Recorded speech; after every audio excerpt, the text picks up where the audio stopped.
Blizzard's Classic Plus campaign just drew blood. That's right, we're going to get into some Turtle WoW conversations. I'm going to do this at my own risk, because every time I make a video about how Turtle WoW is going to die, because I used to do that, the Turtle WoW Andes would come out and tell me, it's never going to die. Fuck you, Sam. And I would be dealing with the fucking most dislikes I've ever seen in my life. But anyways, I'm going to do it for the people.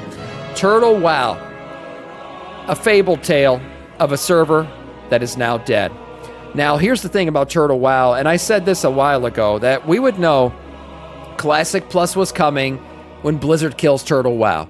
I said that that would be the first sign that Blizzard's actually taking Classic Plus seriously, and look at that, it came to fruition like a prophet. I predicted it. So here it is. Blizzard are not finished, though. Evidently, Bellular's found out that Blizzard are going after more than just Turtle WoW. Let's see what's going on here with this private server game and how Blizzard is preparing for Classic Plus. Blizzard's legal hammer has come down squarely on Turtle's exposed head, and Blizzard have won. That's because now, 8 months after the explosive lawsuit involving the RICO Act and all that stuff, well, now, 8 months later, it's finally over. And on May 15th, Turtle WoW will shut down all of its servers for good. But it's not the only one. Yeah, but it's crazy, because I thought everybody in my comment section was saying how Turtle WoW's servers are actually located in, like, Siberia or something, so Blizzard wouldn't be able to get to them. And my response to that was, well, a lot of the infrastructure that gets you to those servers in Siberia also exists here in the Americas and Europe and everywhere else, and things like Discord and websites and other shit can be shut down because those are not located in Siberia. You know, I tried to warn you. I am an IP attorney after all. I kind of know shit about shutting down things that have to do with IP being misused around the world. But nobody believed me. You know, my warnings fell on closed ears, and here we are now, with the truth being revealed. Turtle WoW is being killed. Blizzard's attack lawyers have destroyed. Blizzard are basically on a rampage here, and they're targeting a very specific type of private server, and we all pretty much know why they're doing it. But before I talk about that, first, let's talk about the end of Turtle WoW. Though there's another form of void chaos we should talk about, because it's getting spooky. The UK government is in court trying to force Apple to weaken its encryption. I don't like that. The Online Safety Act just expanded again. Over in the States, you guys still don't have, like, robust federal privacy laws, just kind of a patchwork of state rules that, you know, are there while the data breaches keep on piling up. We're seeing privacy erode across the place. Even in the UK, the Home Secretary referenced a panopticon in a good way. It doesn't exist. I mean, she thought it was good. So for reasons like this, I use today's sponsor, NordVPN. With Nord, I browse from Ireland whenever I want to skip the surveillance and the bullshit, or just the annoying restrictions. You get the same internet with none of the hassle. And at nordvpn.com/Bellular Warcraft, you'll get 4 months free on a 2-year plan backed by a 30-day money-back guarantee. But of course, it's not just the privacy angle. Nord can also pay for itself. You guys know dynamic pricing is a thing. Airlines, software, car rentals, they all end up charging differently based on location, so you can browse from another country and just watch the prices drop. That's crazy. And it means that one smart booking will already cover the cost of your Nord subscription. And while you're doing all of that pricing outsmarting, Threat Protection Pro handles the actual threats, like the malware, phishing, trackers, and it's all dead simple with their desktop and mobile apps with no technical knowledge needed. By the way, so that damn dog, thank you for the follow, man. Plan at Welcome to our skirts, not sure if I got you. Warcraft. Check it out. Thanks to Nord for nice ad. Okay, let's get into it here. The Turtle WoW was a pretty big deal. It was a massive popular private server. What did it say? The turtle didn't what? The turtle didn't make it to the water. Oh, no. Turtle WoW was a pretty big deal. It was a massive popular private server that I think is best described as being an unofficial Classic Plus.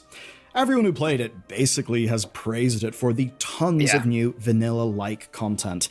And it's kind of amazing. Everything they added respected WoW's tone and expanded the lore in ways that people did a great job. When I talk shit about Turtle WoW, I never mean it as like the Turtle WoW team or like a shot at them, right? Because I think they made great stuff. I never personally played Turtle WoW, but I did used to keep up with kind of their content releases and everything, because they did an amazing job. They took WoW in places that, you know, a lot of the player base always wanted to see it go. They did amazing jobs of developing content, storylines, new zones, and everything. I mean, they did amazing stuff. They really did.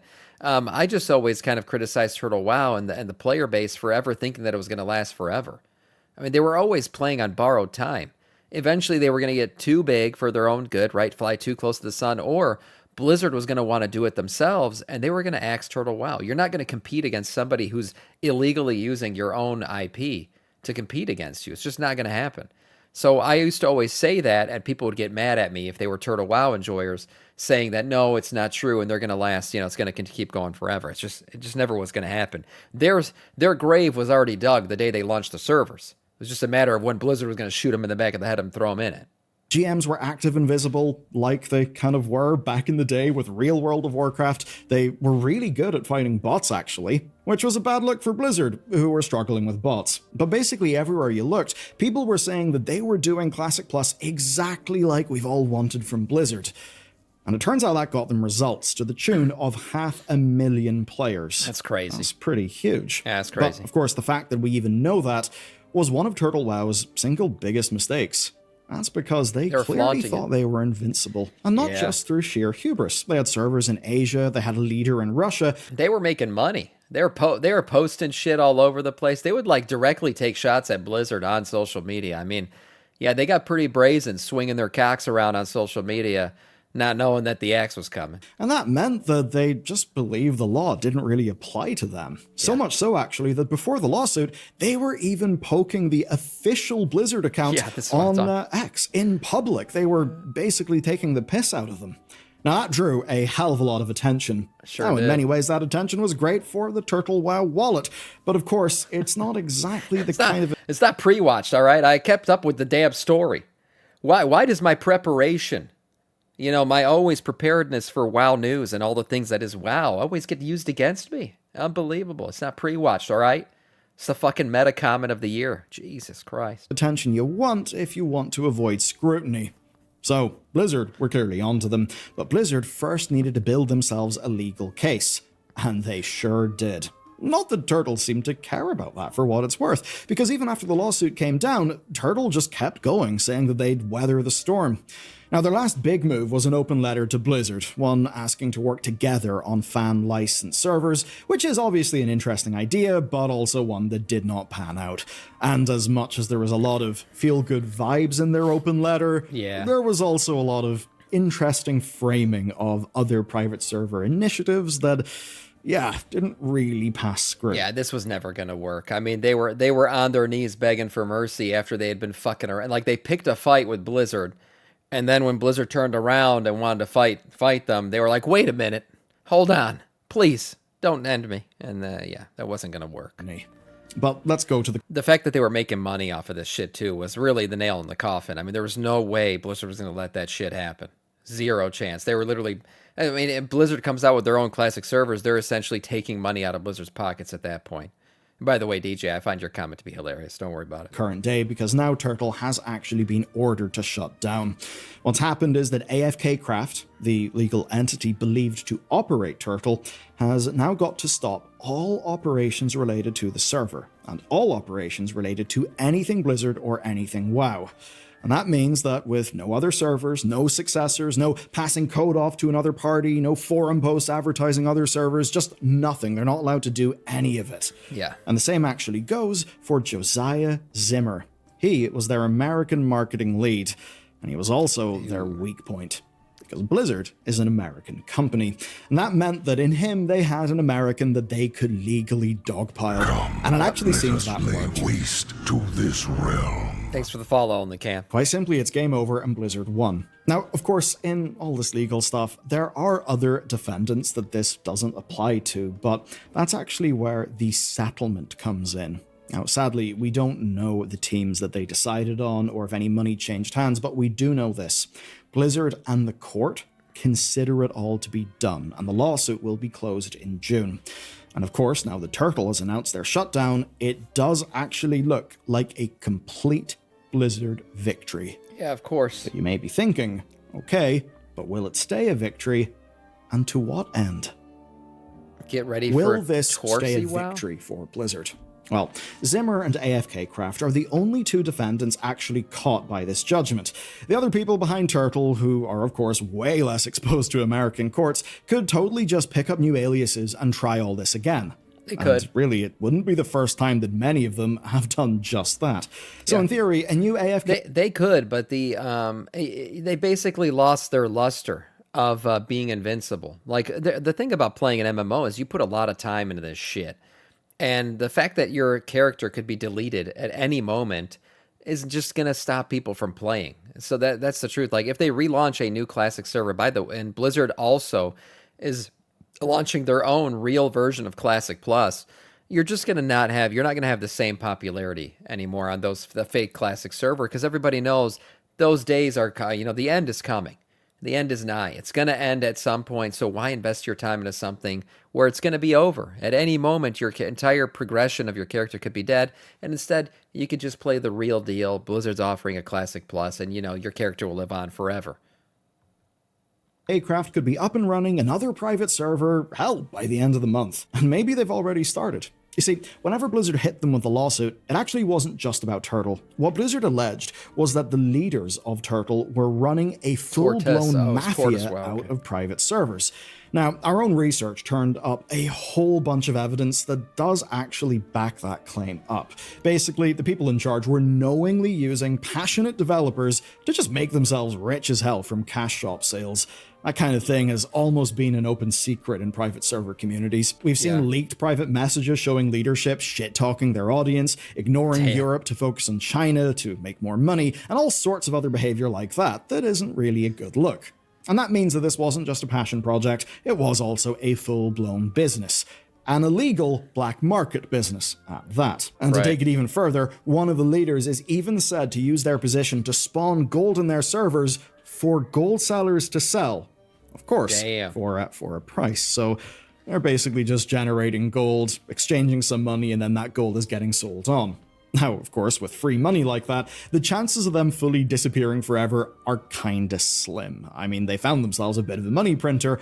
Why not try to do it in a way that Blizzard just can't really get them again in the future?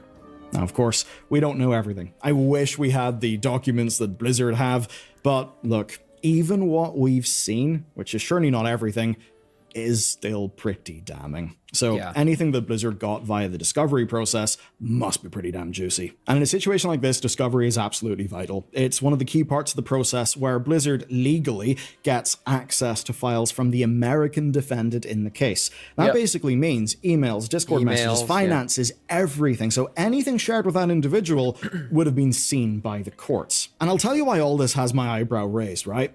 Turtle shutting down is genuinely unexpected given all the legal protection they had. By which I mean, of course, they're ran by a Russian, the servers are in Asia, it's all pretty far away from US courts. So I think what we can deduce from that is the subpoenaing anything internationally would be harder. Yeah, that's true, but the thing is, this guy was basically the lead in the US, so odds are he got a lot of email exchanges that were very important, very high-level shit. So, he was here domestically, so they could easily access those, get access to all the documents that he had access to, which was probably a decent amount of shit considering he was the head of the U.S. side of the servers. So, through him, they probably were able to get everything they wanted. They didn't really have to go international. Whatever documents Blizzard got from the discovery process are probably quite bad. Blizzard may actually have something on some of these people. But of course, even if the people are out, you can't kill an idea. People want Classic Plus. Now, legally speaking, they're not allowed to share any of Turtle's assets. Yet, there is already a Brazilian private server that's basically just using Turtle WoW as its Classico Plus, that's right. Sounds like a drama. Classico Plus, okay. Yeah, that's coming to Blizz. Yeah, if they put their servers in China, Jamal says that they would be crushed by WoW's partner. Yeah, NetEase. Yeah, they would fucking destroy them. The Chinese government would come after them for that shit because, NetEase is massive and they wouldn't be okay with that, no doubt. I think their servers were in Serbia, like some kind of remote country like that. Base. There will be clones in the future, many of them, and Blizzard's lawyers absolutely know Classic. that. And they're probably happy enough, because the more servers they need to take down, hey, the more money they'll all be paid. Right. Here's the interesting thing. Turtle WoW is actually not the only server pulling the plug. You may not have heard of it, but it's now time to talk about Stormforge. Stormforge? Stormforge is a private server network with a few different offerings. They've got a TBC server, they've got a Wrath server with new, unique content, and a Mist server that's going to progress to Warlords of Draenor and Legion this year. Well, that's not the only thing they have, because they've got an egregious cash shop. It sells XP, it sells rat potions, cosmetics, boosts, and even just straight up gear. Thing is, though, it's also going to be dying on the 14th of May. According to their own shutdown notice, Blizzard hit them with a cease and desist letter, and they have actually complied. Yeah, it's over, boys. That means one thing is clear. Blizzard's lawyers are on the warpath. And now the turtle has been made an example of, I think everyone knows Blizzard are serious. Yeah. Classic Plus, I mean, like I said, the biggest hint that it's coming has been this all along. And I think it's getting announced at BlizzCon. Blizzard's getting ready to drop the big Classic Plus announcement. It's going to be huge. Probably the fucking biggest announcement in WoW history. And I'm not a Classic Andy, but I understand how big that's going to be when they do announce it. So that's coming. And yeah, Blizzard's preparing by making sure that they're taking the head off of every single private server that exists out there. If you want to play Classic in a Plus version, there's only going to be one way to do it, and that's through Blizzard. Sam likes lawyer shit. Yeah, you know, it's part of what I do. We're trying to make money off a private server. You've got a target on your back.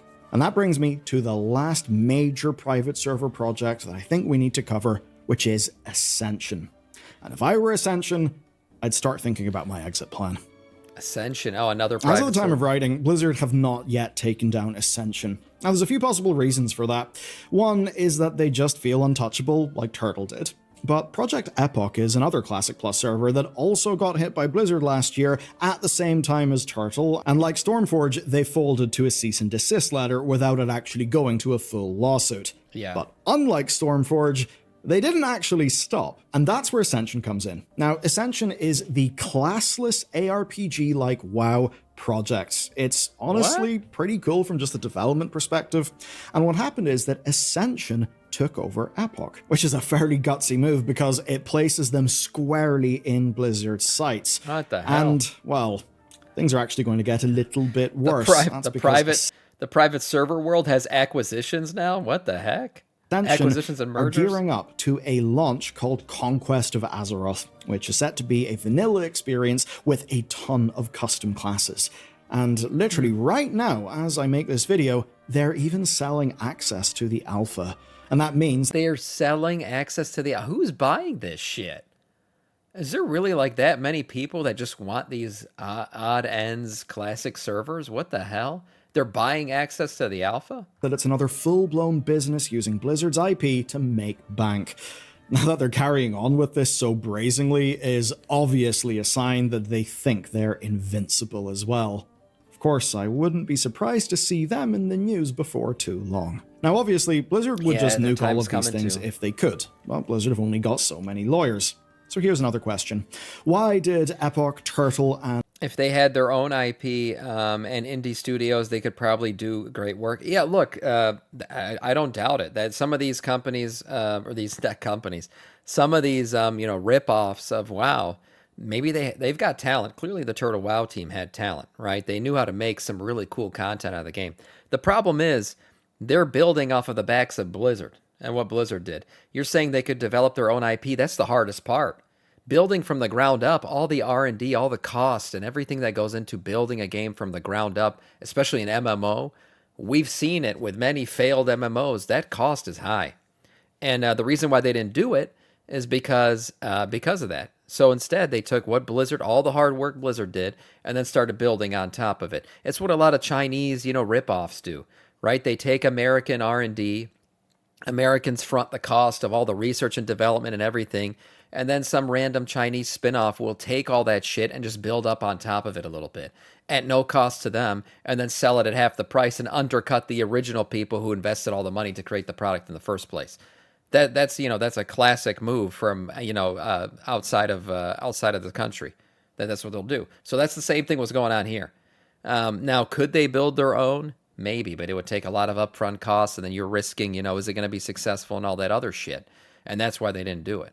And Stormforge get away with this stuff for ages? Well, it seems simple to me. First things first, it's a no-brainer. It's almost guaranteed that Classic Plus will be a huge announcement this BlizzCon.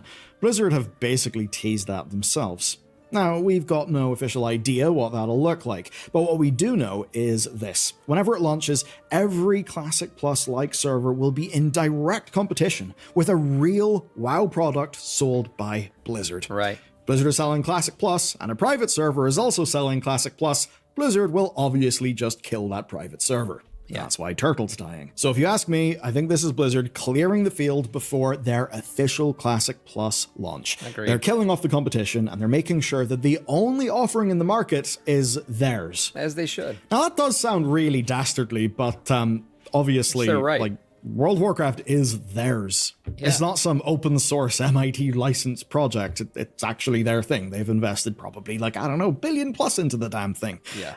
It is fair enough that they, defend their copyright and all of that stuff. Yeah, if they were out there just killing all MMOs because they think they own the MMO genre, that wouldn't be okay. But they're not. These people can go make their own. They're just telling people, you can't take ours. You can't steal ours and build off of it. Yeah. I think as much as people get mad about these servers dying off or say I'm sucking on the ballsack of Blizzard, no, I'm not. It just doesn't make sense to allow this kind of behavior because it would go beyond just the MMO shit. Imagine you make something and if anyone's allowed to steal it, iterate on it, and all the hard work you put into it, they didn't have to do. They can just get more, they can just undercut you with sales. That's ridiculous. And even the people engaging in these servers know that they are extremely shaky at best. So I don't think anyone's really surprised here. And I think that may even extend to why Ascension has at least found itself with a bit of a stay of execution. That's because a classless ARPG like World of Warcraft is just something Blizzard won't be offering anytime soon. True. So if they've got limited legal resources, it's of course more important to spend them on the ones that will actually compete with their product, which is, of course, Classic Plus and Progression servers.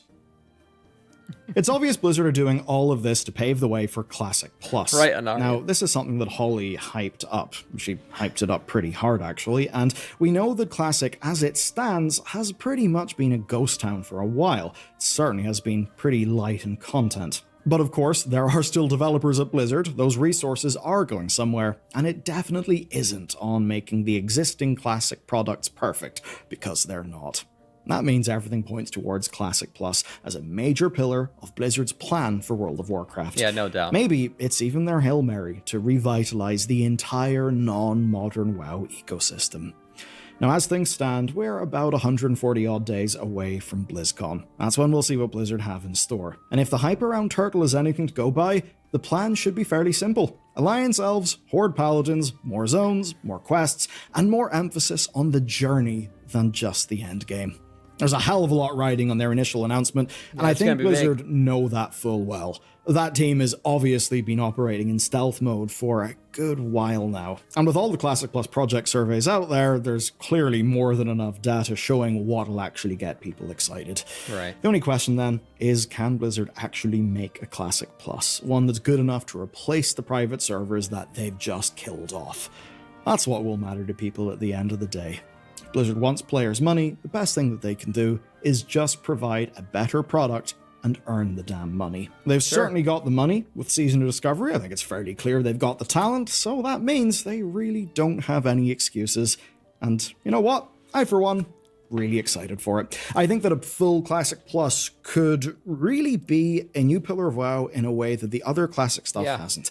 The other Classic stuff has always had an expiry date, right? It's always felt transient. We've always known where it's been going. I definitely think a good Classic Plus can help out even retail. You're just going to get so many more subscriptions, so many more people playing the game, which is good for the game overall and good for the development even of retail. So I'm totally for a Classic Plus, even though I'll probably never play it. A Classic Plus that's just a new version of WoW that's going to grow over time?